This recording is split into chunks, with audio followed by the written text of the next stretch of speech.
Thank you so much for joining us again this week on the Wise Works podcast.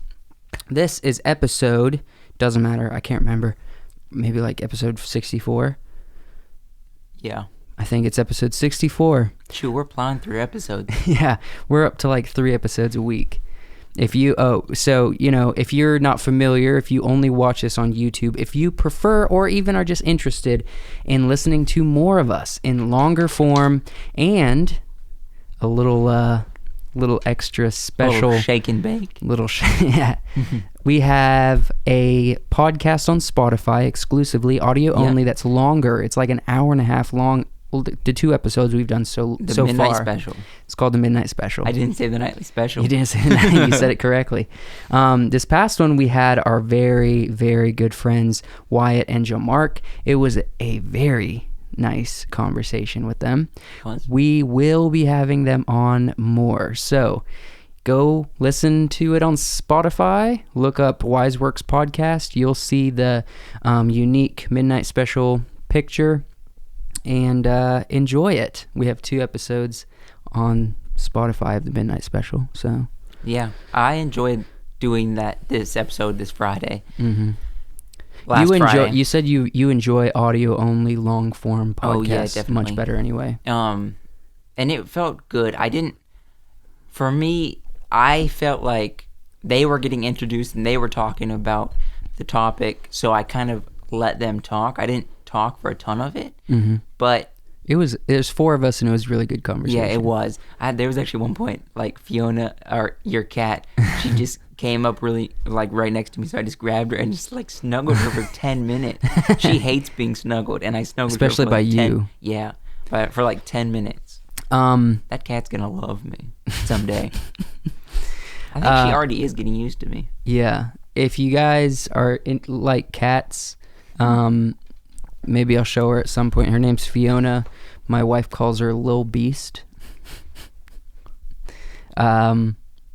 Anyway, fun fact. There's something before we get into our topic I wanted to mention. Our sister, Cynthia, she really liked the Midnight Special. No, a lot of people liked it. I guess the people who listened to it really liked it. And a lot one of people other thing, listened to it. This is more housekeeping. One thing I do feel a little bad about, since we're talking about sisters, our other sister Clarissa, we do not give her hardly any credit. We've done a number of episodes in the past about how we've done like older projects.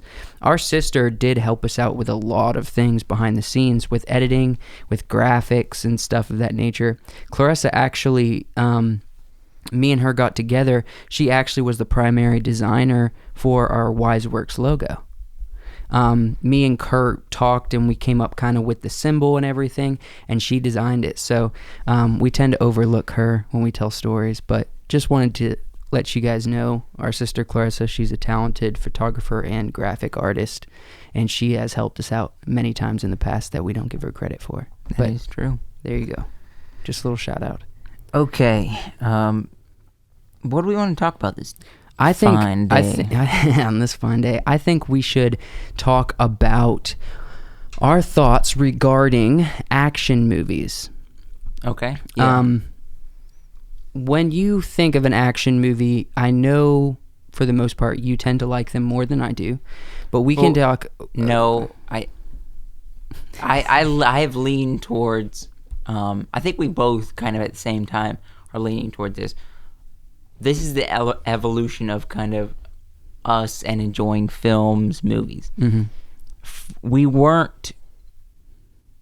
brought up in like a relatively conservative home, or like, so there were certain things we weren't allowed to watch that a lot of other people were. Mm-hmm. So when we were allowed to watch like PG-13 or like kind of a little bit more what we called edgy, which I don't anymore. Yeah. We love just like anything. I mean, like all action, superhero movies. Well, when Zorro. Oh my goodness, we consumed Pirates of the Caribbean. Some Zorro. That's a lot of action type films. So I think we just went into it. We loved action, and we did that as much as we could, and it was easy to create a film for action. It's easier to create action than create like a film that's very intricate with details or emotional. The drama. Yeah, it's easier to create action films. So we kind of did that at first, and it was very easy. And we still do action type films, but we've kind of gravitated away from that a little bit because we realize the psychological part of films, the intricate details, are like the things that are more character development. Yeah, than drama, just relationships action. between people, psychological, thrilling ideas and stories. Yeah. Those are kind of things that are fun. So They to this attract us. day, I would enjoy a good action film, but I watched It's like you watch it once. or like John Wick. I watched the first one, have not seen any of the other ones, will not, because I don't like it. I enjoyed the first John Wick. Or like Jack Reacher. Is that with Tom Cruise? Yeah. I like Tom Cruise, but See, I enjoyed Jack Reacher. I watched the first one, didn't watch any more. We said this in a past podcast. Yeah. I enjoy Tom Cruise's action movies. I Yeah. do. I really do. There was maybe it is kind of for me more of a watch one time and really enjoy it kind of thing. Things like Mission Impossible, I'll rewatch, but I don't enjoy them as much as I do the first time. I tend to not analyze action movies very much, so I love a good action movie that has a cool plot twist, toward the end of it. And so, Mission Impossibles usually have that, even though you all also at this point kind of see it coming. They're going to rip off the mask and it's going to be someone else and they got him on tape or whatever, you know what I mean? I feel like when it comes to Mission Impossible, the first one was so unique and so different than anything in films when that came out. I feel like the first one is so different than like the second one, even. So that one's very unique and very cool, I think. But after that one, they kind of just are spoofs of the other ones with a little bit different of a story. I can't agree with you. I love Mission Impossible. Well, I like them I too, loved but all of them.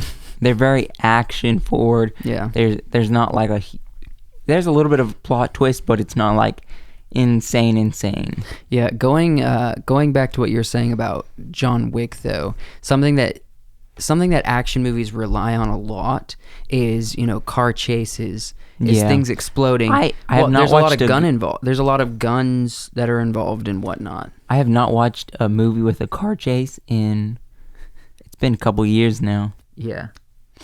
Well, with when it comes to things of the nature of action movies, it's hard for us to replicate. For example, car crashes, it's really difficult for, we don't have access to cars. And even animating something that could, computer generated a car crash or something, that's really hard to do. We don't, it's not that we don't have the software, because I believe we do with like After Effects and stuff.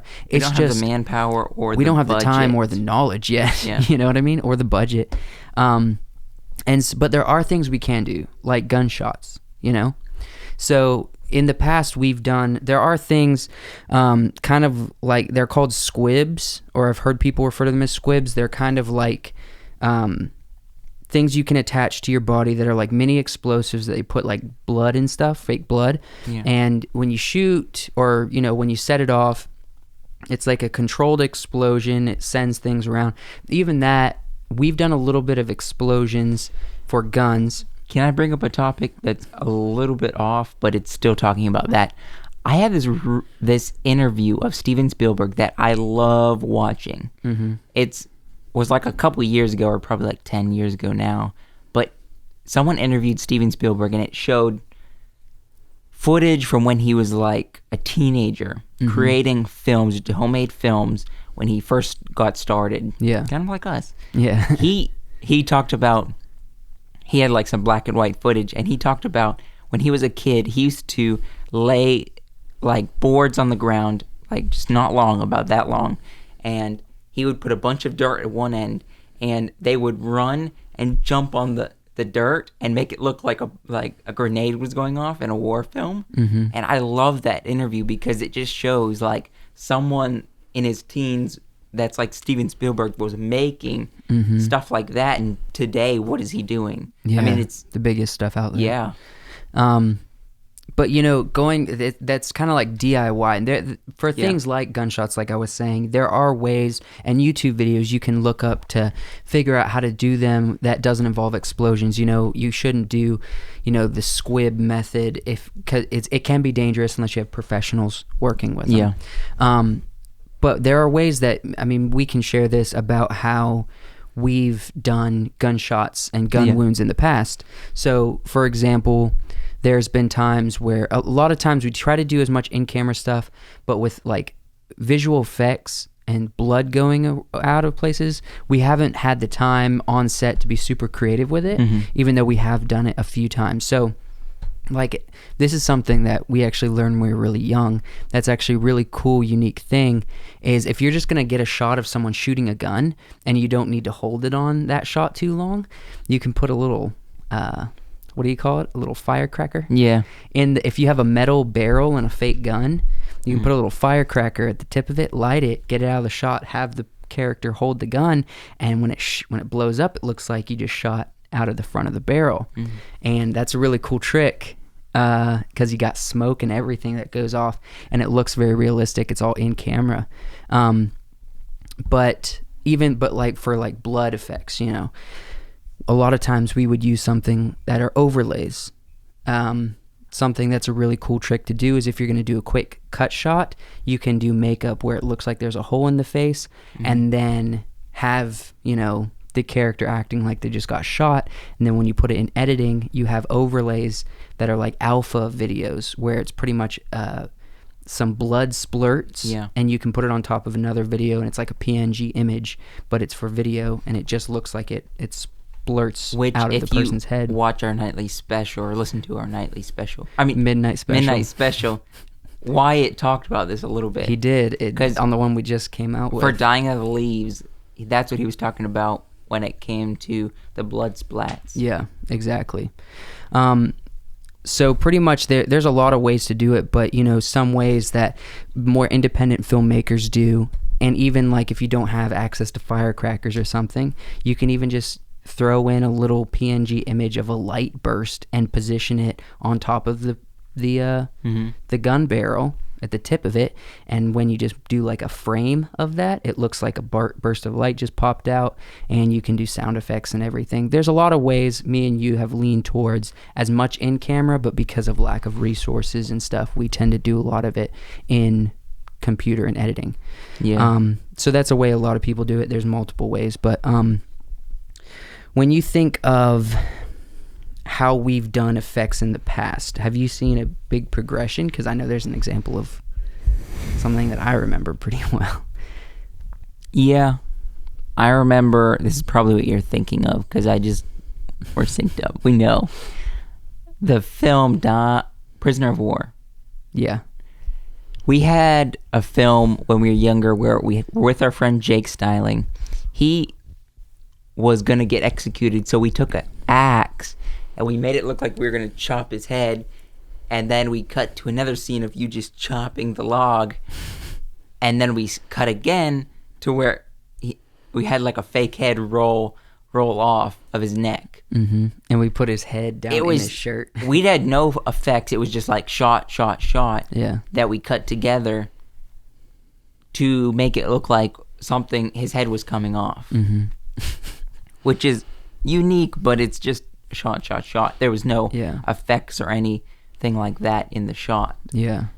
Which is, I know that was what you're thinking. So that's a lot different than like what we do now, which we do some like camera tricks like that, but we do also do like effects on the computer and blood splatter and stuff like that. Speaking of camera tricks, there's something in the action genre, especially not so much because it's not needed, but doubles, stunt doubles. There's a lot of people, and like we talked about Tom Cruise, he does all of his own stunts for the most part, and so that's really impressive when an actor can do that.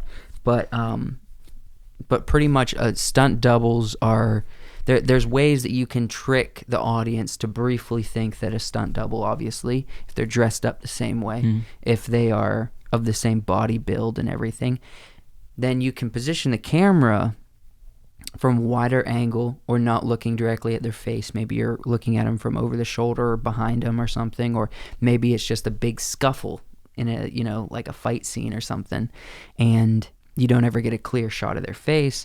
Then you can just think, okay, that's the person. We actually did something like that with our friend Seth. Oh, yeah. Tell us about that, John. Well, I wasn't actually there when this happened. You weren't? No, because I filmed all day up until we were about to shoot this scene with Seth. Yeah. We actually shot the scene with the actor, and then I left after that. But what it is, on Dying of the Leaves, when Sam? No, Paul. Paul, which was Cyrus. Mm-hmm.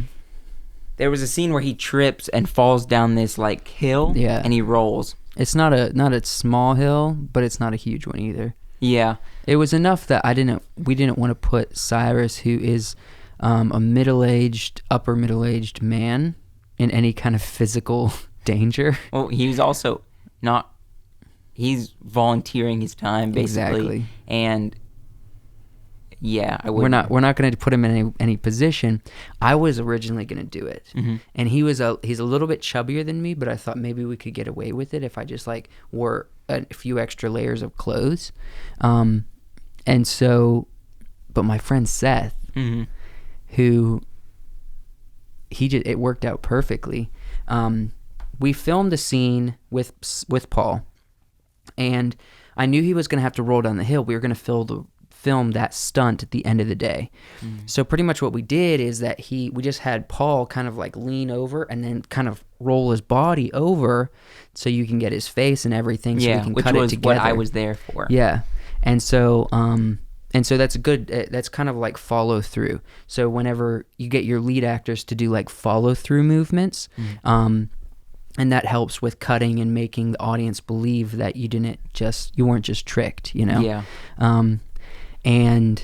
But our friend Seth, we just got Cyrus's outfit. We put it on my friend Seth, and he was just so ready and willing to get he just wanted to be in the film.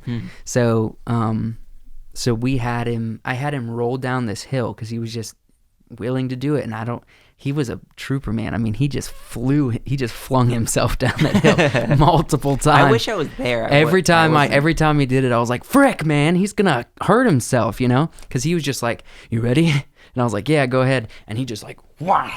And he just like rolled himself all the way down the hill. I mean, he wasn't holding back at all. He just let his body go. How many times did he do it? He did it like 4 or 5 times. Because I kept wanting to do it from different angles, and I ended up only using one angle. I was trying to do it. I knew I was doing wider shots, like I had said, and but there ended up just being one angle that just looked the best to me, and so I just used that one angle, and there wasn't any confusion. He had a bit bigger of a beard than Cyrus did, so I kind of used the shot where you couldn't see his beard or his face at all. Yeah. And it worked out great. That was the first time, I think, and the only time I've actually really seriously used a stunt double in one of our films. Yeah. Because the other films haven't required a big stunt double. I don't think so. Maybe there could have been a stunt double in Path to Crimson at some point, but I didn't use them. I just got the actors to do it. But yeah, that's pretty much how stunt doubles work, if you're not aware. And we had the chance to do it. What time are we at? We're sitting at right 20 minutes. Okay. So what are your thoughts about any other ideas or thoughts about action films, your liking to them, your disliking to them? I think I would lean towards what Hollywood is coming out with when it comes to action, disliking these days. Mm-hmm. Like I kind of expressed at the beginning, it just comes kind of repetitive at this point. Mm-hmm. For me, I like a good psychological film, if that be a whole bunch of things. Yeah. But action is a good time in the theater. Yeah. if I was gonna go to action, I think I would go for like Jurassic World or Jurassic Park type stuff, because but that also is a little bit me. that It's has action, the but element of yeah. you know, stalking predators, creature kind of thing. So it is a little bit more thrilling than just like a car scene chase. Yeah. I hear what you're saying. I think action movies definitely have a really good place. Me personally, I love the combination of mild action, but action that's done well, not too over the top. I really like action movies that are mixed with psychological dramas. So there's a couple old Johnny Depp like mob movies, like Donnie Brasco and stuff, that has good action. That I like. But there's a lot of good drama. There's a lot of real juicy relationship progression of characters that have these really raw action scenes that are sometimes disgusting. Sometimes it's too much. But like when they're cutting that dude up in the basement after they just killed him. I mean, some of these things are intense. Like, but it's raw. It's there. It's in camera. It doesn't just gloss over the fact that someone dies. You get right into it, and you're like, this person has died, and that's a big deal. You know, a bigger action movie like Transformers or something. It's like people are dying left and right, and no one even thinks twice about them because that person wasn't even real in the first place. You know what I mean? Yeah, I definitely agree. I would, because and that's probably what you don't really care about John Wick. You know, people just dying left and right. Yeah. Now that you brought up Donnie Brasco, there's a film that I found kind of recently, Lawless, with Tom Hardy and like Shia LaBeouf. That it's actiony, but there's like a story behind it, and it's not like people are dying left and right, to where it's actually pleasurable to watch for me. That's the type of action I love, and I will sit down and enjoy. It has great character development. Yeah. But there's also action mixed in with that story that's thought through, and it's made really well. Yeah. That's cool. I think we pretty much kind of like the same stuff for the most part. You like some things more than I do, and I like some things more than you do, but yeah. You know, we kind of agree that you got to have a good mix in the story. It's not as enjoyable for just an action movie. Yeah. Would you say? Yeah. So. Speaking of action, there's a string of movies that's tied to a specific actress that I love that has nothing to do with action. What? I really like Keira Knightley movies. Oh.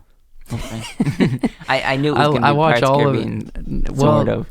Kind of. Pirates of the Caribbean's like the one action. She's been in a couple in her earlier days, but I like her new stuff, man. I haven't seen anything new with Duchess, Anna Karenina. These are all just drama love stories, but they're so good. She's such a was good. The only like newish. Begin Again was great. Thing that I've seen with her in it. My goodness, she's such a good actor. Yeah, she's such a good actor. Anyways, just finish on that. Yeah. Tell the people what you want to end with. Recommendation. I don't want to copy another podcast. But no, not a recommendation. Oh wait, you want to recommend something? Yeah. Okay, go ahead. If you want a good, not action movie, Begin Again with Keira Knightley and James Corden is in it. James Corden. No. Is he's in it? Adam Levine is Adam in it. Levine and James Corden. I don't even know who James Corden is. The guy who's the taco show host who does Carpool Karaoke. Oh yeah, gotcha. He's in it. Yeah, he is. He's funny Adam in that Levine. movie. That's a good movie, and then also Lawless is a good movie. That's a good action movie. Go. Yeah, so look it up. Begin Again and Lawless. Yes. Watch those movies. I recommend those as well. I actually need to finish Lawless. Yeah, I watched we started half of it. and I watched like half of it with him. Okay. All right. Thank you so much for watching this video. If you know the podcast Joshua was just talking about copying, leave it in the comments. Tell us. See if you can answer that question. Subscribe to the channel. We really appreciate you guys subscribing, letting us know you're here, staying.